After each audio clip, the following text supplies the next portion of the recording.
Aboriginals populate 3.8% of Canada. There are about 300,000 Aboriginals in Ontario, under 100,000 in Northern Ontario. But no matter where you are, the same negativity is consistent everywhere. From their land being invaded and stolen, to residential schools, poverty, substance abuse, and suicide, the cycle of destruction and loss of culture continues spiraling out of control. But in the midst of it all, many Aboriginals walk against the storm and negativity, living a healthy life. Aboriginals are portrayed as lazy individuals, drunks, drug addicts, and stupid, among many other things. But a lot of people don't understand all the obstacles they have endured.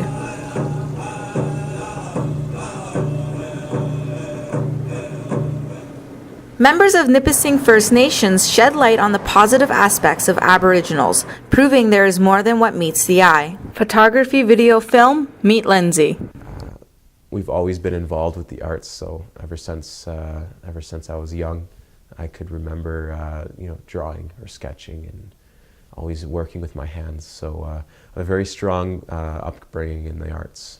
Meet Dot Bukej Kennedy. She gives insight of what her life was growing up.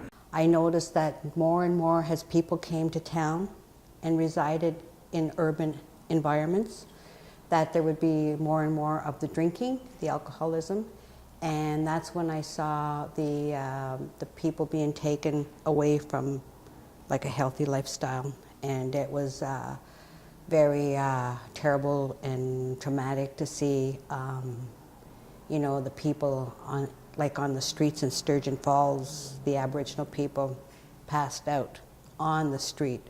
And so that was kind of what I saw as a young woman. One of the key reasons for the cycle of destruction in the Aboriginal culture is because of residential schools. The cycle comes from residential school. It's forever coming from there, eh? Like, I'm first generation survivor of residential school. And so that's why when we speak about these people who are sleeping, I call it, it's because nobody was there to give them a good message and to be proud of who you are, because we have a lot to be proud of. The kids don't know much about their culture today is because the parents didn't know about them, because the grandparents doesn't know very much about them. And that's directly involving Native people. That's a big thing about that is residential schools. In today's society, living a cultural life is becoming more difficult, especially for the youth. The youth are less dedicated and they're less curious about the healthy things. I mean, they're definitely curious about drugs and alcohol, and I've seen a lot of youth go into that realm of society. So, but there's other things to do other than drugs and alcohol. More awareness and guidance from elders is taking place to bring back the culture, and they are gaining more every day. I do this for myself because I could be at home reading a good book, but I do it for generations to come, for the next ones, because I didn't have these things, these beautiful items that we have. Our 4 colors and our bundles and what we need to make us good Anishinaabe people. So that's who my employers are. I work for the Creator, and through the Creator, I'm able to come here and do the work that has to be done as a good role model for our friendship centers and for anybody that walks through our doors, to be very open and friendly with them, and to ensure that they get what they need when they come here, because lots of people are desperate when they walk in our doors. Culturally, my upbringing was, my mom always brought me to powwows, and she always taught me teachings and told me to, the 7 grandfather teachings, and probably the biggest thing was respect and how to apply that respect to everyday life. And bring the positive change in our lives as Aboriginal people. So I really strongly believe that the media is going to be where society decides to change in terms of their outlook on Aboriginal people.